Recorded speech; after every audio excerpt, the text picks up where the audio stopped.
And the boundaries of protecting personal space have been reset, and I get it.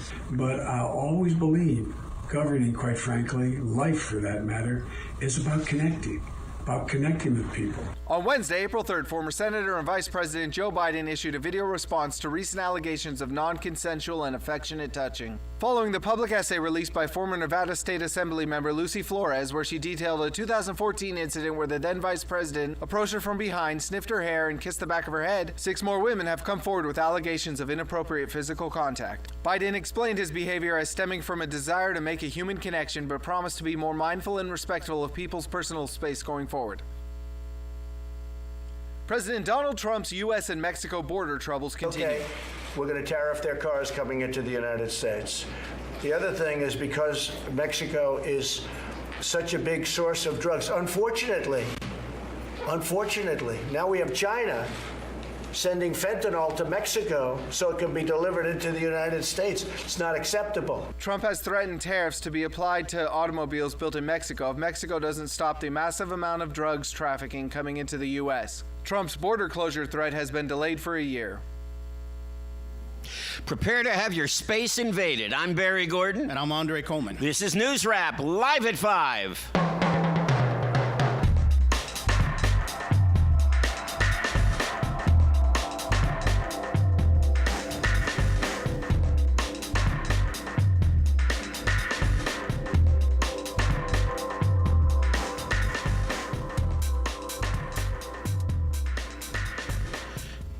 Okay, so I get politics is about connection. I mean, I ran for office. It's definitely about connection. That's true. That's why we do it, right?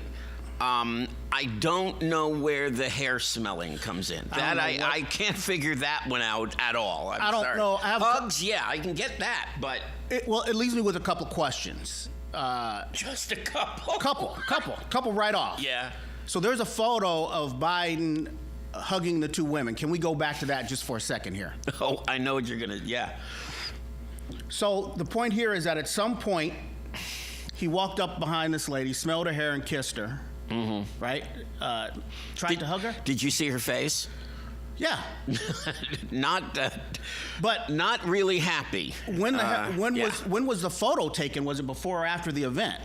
So what's the context of the photo is what I'm trying to figure out. That's true. So if he had done this, so this photo right here, if he had already committed this act and she's so offended. Oh, that's the Flores one, but I was talking about the one on before. The left. Yeah, the one before. So why is she hugging him if this is after the incident? Would be my question for her. If she's so offended by it, then why is she there with him? So if anybody has any context on the photo, let us know. That's true, and you can do that by joining the conversation on Facebook at Pasadena Media. And you can follow us there, and you can follow us, actually, there's another one, Facebook at NewsRap Pass. And you're always going to laugh when I say that every now. time.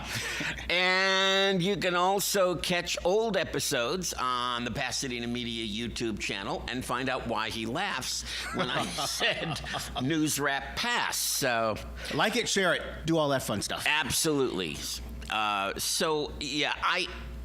Look. A lot of things came to my mind, you know, when that whole thing happened. Because, first of all, yes, we're in a new time. I'm a big hugger. It's a Me Too time.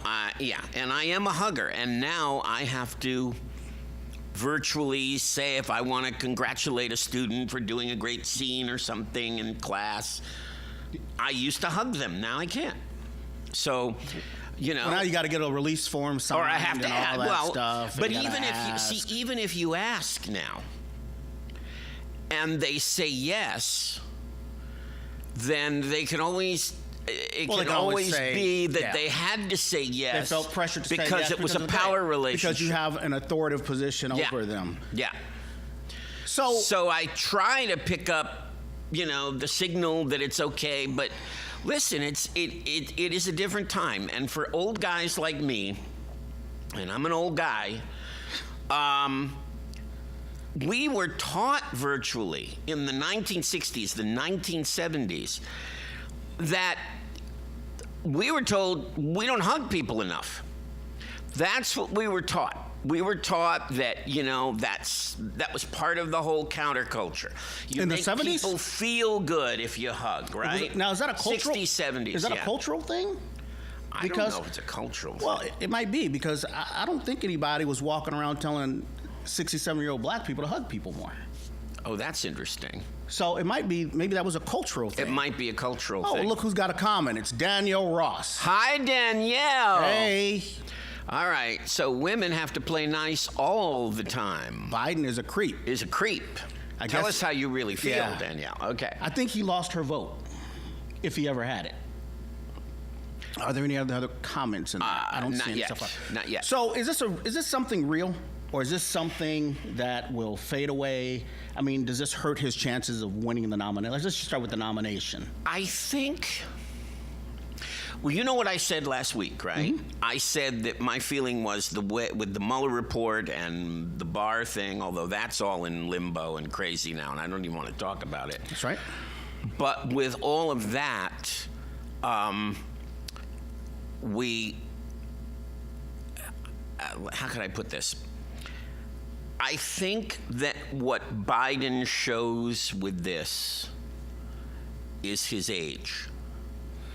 And I just don't know if we're ready to put another old white guy in office.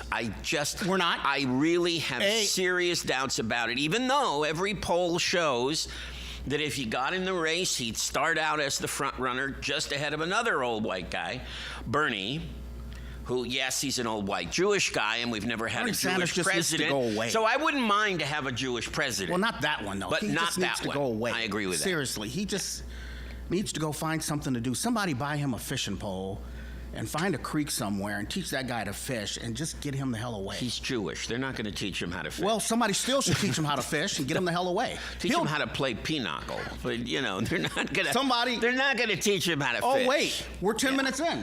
Oh, my... Already? What do you want to talk about now? We didn't even talk about anything. I know, and we're 10 minutes in now. Oh, that's impossible. Is it 10 minutes? JT, is it 10 minutes? JT says it's 10 minutes. It's 10 minutes. Wow. Let's talk about what's going on in Afghanistan. No, I don't want to talk about Afghanistan. But no, I think that it shows that he's from a different culture, Okay. and I just think that could get in the way. Okay, let me interrupt you here. I gave my word that 10 minutes in, we go to the local. We did, but I don't think we're 10 minutes in yet. Well, JT says we're 10 minutes in. You got a couple more. Oh, we got a couple more minutes. JT now says we have a couple since JT more. lied, we're 1 minute in. Go ahead. Okay, got and 10 we more have minutes. Smile Lady. Okay, late topic. We were told not to hug. Not to hug. Yeah. Interesting. Okay, I'd like to know more about that. And then she got another comment down there. Bring that up a little higher so we could see it.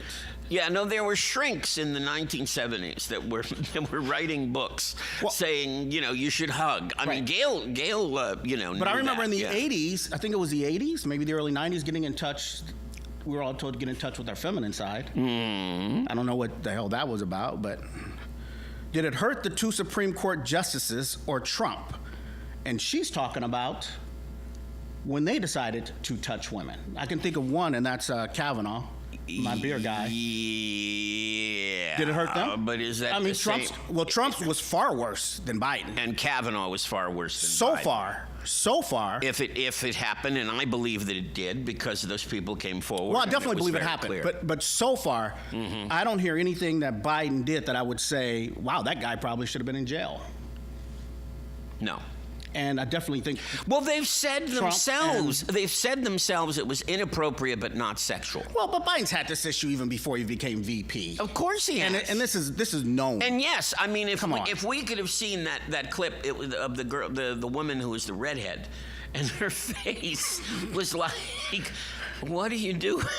She had this face, So yeah, he's going to get in trouble with that, and hopefully he's going to stop. I'm not excusing it. I don't think Biden should be president because, like you said, I think the time of the old white guy needs to go away. Yeah. So I'm still rooting for an old white woman, however, but that's But that's not an old white guy. Yeah, right. I think we can both agree on both sides they've done a lot to mess this country up. Yeah. Let's move to some people who've had to deal with that and start talking about some solutions. Absolutely. And see what some other people could could do. Absolutely. So before we have one other Danielle's got comment, another and comment. then we'll flip to the news brief. Problem with the entire 2020 talk is the diversion from the real issues.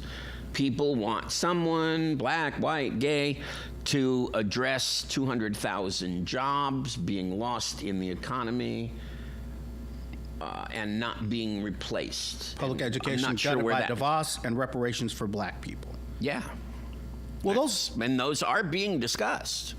but They're definitely being discussed. Warren and Buttigieg? and Harris How do and you guys- others have discussed reparations. how do you say his name? Buttigieg Buttigieg. or Buttigieg? I'm not sure which. Who knows? I think it's Buttigieg. Who knows? So they're being discussed. They may not be covered by the media. Right.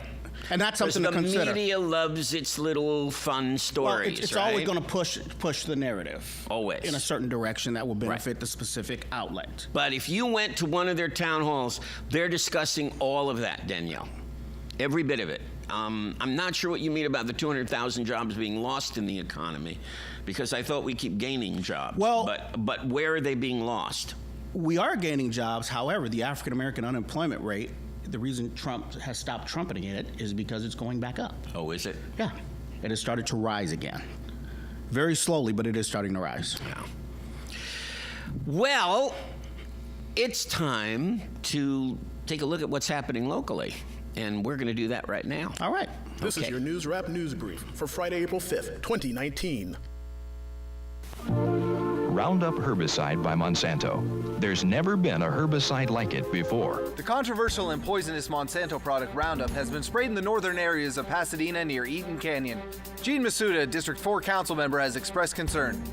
Masuda is not alone in his assessment of Roundup. The World Health Organization's International Agency for Research on Cancer released an opinion classifying these herbicides as probably carcinogenic to humans. According to Reuters news service, there are an estimated 9,300 such lawsuits in state and federal courts across the country. Roundup, the herbicide that gets to the root of the problem. U.S. District Court Judge Fernando M. Alguin has given a green light to Christopher Blue's lawsuit against the Pasadena Police Department. Blue was the target of the 2017 beating in Altadena after two police officers within the gang and patrolling unit confronted him for minor traffic violations. Video of the incident shows the police officers hitting Blue with a baton, breaking his leg, and smashing his face to the ground. Olgren reprimanded the city attorney Justin Reed Sarno for ignoring certain allegations in Blue's suit and allowed Blue's suit to go forward on conditions of excessive force, falsification of reports, and city policy that created conditions that allowed the beating to happen. Mayor Terry Tornick has announced plans to run for a second term. First elected in 2015, Tornick's campaign emphasized in preserving Pasadena's quality of life. Within his first term, Tornick stopped the 710 freeway extension and has rejuvenated the Arroyo Seco. Major Williams has also declared his candidacy. Yeah, just to wrap that up, Smile Lady had another comment. I now apologize for hugging, and I ask permission. How sad. I do too. I do too. It's a good point. Yep. Great point. I'm going to say this about these local briefs we just Yes. saw. The Baloo thing is of utmost importance because what the judge said was that the part of the lawsuit that alleges racial profiling can stay in and go forward. He refused to remove that. So that's what's important there. It wasn't that he just allowed. This was the city trying to get a number of things dismissed, including racial profiling. There were some other things in there too. But that was the big And when one. you say they were trying to get racial profiling dismissed, Yes. I'm confused. So by Baloo that. alleged that he was stopped as part of racial profiling. Oh, and they were trying to get that charge dismissed. And they were trying to get that- right. This is a civil lawsuit, right? So what they Okay. claimed was So that they were trying to get that cause of action. So their gone. claim was Okay. that because he was driving a car that did have vehicle code violations, he could be stopped. But what the Supreme Court has ruled is that even in a legit traffic stop, racial profiling can occur. So that was the big part of that going forward. And the city's attorneys were admonished on another point. We'll have more on that in a later show. But Terry Tornick, second term. Yeah. Second term. Is he popular? Compared to what? On a scale of what? I mean, he's only the city's second elected mayor. Right. Terry is popular. Terry is also unpopular right now with some business owners. We talked about the minimum wage and that stuff. Right. But Terry has had to deal with some controversial issues almost immediately since he became mayor. Minimum wage being one of them. What's important to consider, and this is what I always consider when I hear somebody's running for a second term, what will they have to deal with in the next term? And in his next term, there's some pitfalls there because Northern California, Sacramento, they're doing a lot of, you got a little cabal up there, that's his term, not mine. Right. And they're kind of defining what California should do. You know, do it our way. They're kind of trying to model it after them. There's one law that says that if the city is not developing at the same pace as the rest of the state, then they could lose certain rights and certain ordinance power. Is one thing. And as we've talked about, at some point the city's going to have to deal with increasing housing costs. So those are going to be two big things that come up next time around. But right now, I don't see anybody that's going to beat them. Well, as someone, you know, who studied political science, let me ask a broader question. Sure. And the question, I guess, is his style of being mayor is a very different style. Easily. How would you define his style? Because we supposedly have a government, a city government that is, and the way it's actually defined, I'm not putting critique on this. It might sound that way, but you'll understand what I mean. The structure that we have is supposedly weak mayor, strong city manager. Right. And that's literally the way they call that structure, right? There are other cities like Chicago, you know, where the mayor is the man. Or the woman. Or the woman, now the woman. Right. And that's exciting, but we won't get into that now. But anyway, what's his style? What is his style? Because I get the sense that he's trying to be a strong mayor within a weak city, a strong city manager system. He is not a weak mayor, and he is not a weak personality. And I don't know, I'm not privy to any conversations as to if that's caused problems within the city or anything like that. But Terry is not one that's going to mince words. He is going to let you know his feelings on something. Right. And that's the way it is. You know, he speaks from a that's the way it is point of view. But how much power does he have? Is it just the power of persuasion, or? He has the power of persuasion. Okay. He has the power of persuasion. But you could question that because at the same time, if Steve Mermel fell out of favor, I mean, the council could make some calls, and he's on the council. He's the mayor. He leads the council. So it's just like you said, he does have an authoritative position, so if he speaks, everybody's going to listen. But if Steve Madison speaks, the same people are going to listen. Do I think he has more stroke as mayor than Steve Madison? Of course I do. But yeah, I don't think he's sitting on top of a high castle that way. You know what I mean? Do you think he's apt to get reelected? Right now, if it's Terry Taylor and Terry Tornick and Major Williams, Terry would smoke him. He would have no problems getting reelected at all. Who could beat him? So that I don't become part of the election, I won't say names who I think could beat him, but I do think that there are people who could run close or potentially beat him. I will say it that way. Okay. But I don't want to influence one way or another. I don't want anybody giving an interview saying, oh, I got in the election after Dre said so-and-so, so-and-so. Right. Kind of thing. So we'll see how it plays out. Do we have term limits now for the mayor? We do not, or for the council. And, I mean, all that Terry Tornick has done is really... They keep talking about that from time to time. But Terry's just established an intent to run. Nobody is a candidate until they pull papers. But you and I have covered enough elections together, including the last runoff between Phil Hosman and Andy Wilson, and we saw there, it is extremely difficult, almost impossible to beat an incumbent in Pasadena. Right. And I still don't see that happening at this point. So we'll put it like that. All right. Did you want to talk about Monsanto? The Roundup story right now is the most interesting story in the city to me, because you have, this is what I call, this is how the system is supposed to work. So, by the way, we're seeing comments, and we're going to jump right to those in a second. And we'll jump to the local ones, and then stay with us. And when we get to Facebook, we'll answer some of the ones from the last segment. So, the way this is supposed to work, Barry, and you know this, is that the system is supposed to go like this. So this was the perfect storm. So I called the county, started asking questions about Roundup. Supervisor Barger got wind of that. Yeah. Placed a moratorium on Roundup. And then the councilman and the council got involved. That's how the system is supposed to work. It's supposed to go from here to here when all the pieces come together Right. the right way. This is an important story because we don't know how long. We know the city no longer sprays Roundup, and we know the county just passed the moratorium, but we have no idea where the county was spraying the Roundup. And see, now we found out Devil's Gate. Before it was only northeast Pasadena. Have they been spraying it in the mountains? Where else were they? Were they using it? Where else were they spraying it? So Right. there's a lot of questions still to be answered there.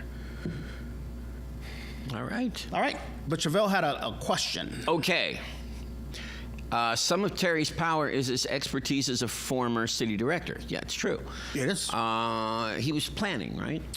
He was planning here, but in Boston. Yeah. He had a lot of experience as a city planner. I'm pretty sure on that. Yeah.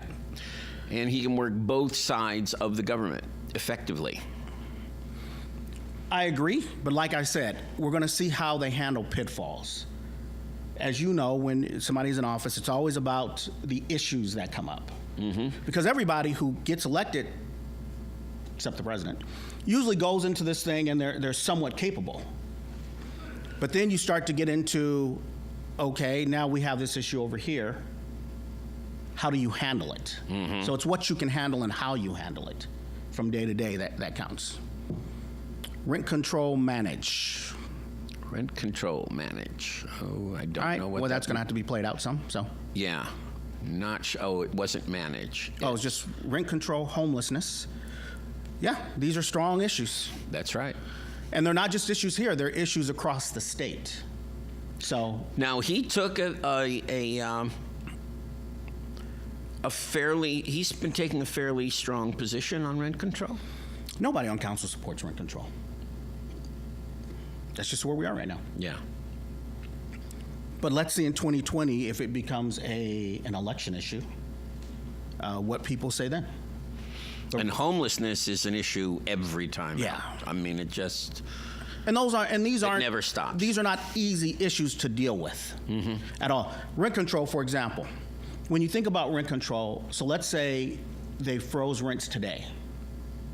Anybody who couldn't afford to move in or live here yesterday still wouldn't be able to live here tomorrow, even if they freeze the rents. So what do you do? It's not a simple one quick No. decision, and it's not one size fits all. Because it's either. not rent reduction. And it's not rent reduction. Just rent control. So if people consider it rent reduction, you're looking at the issue entirely from the wrong direction.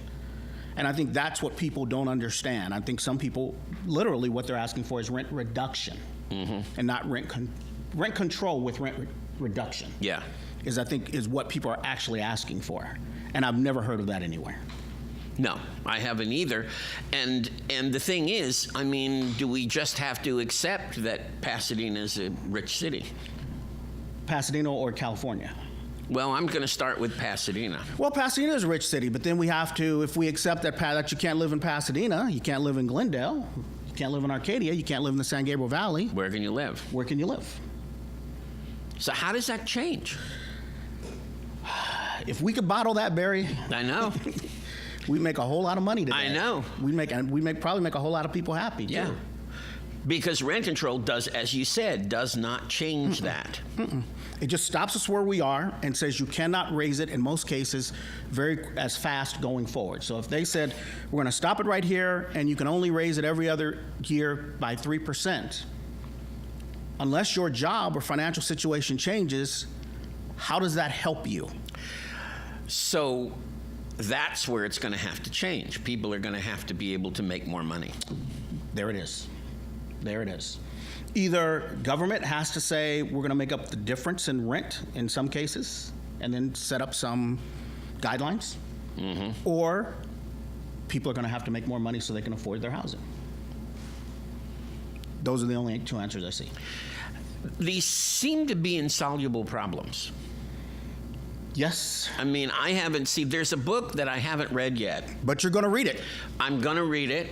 because it sounds interesting. It's written by a European.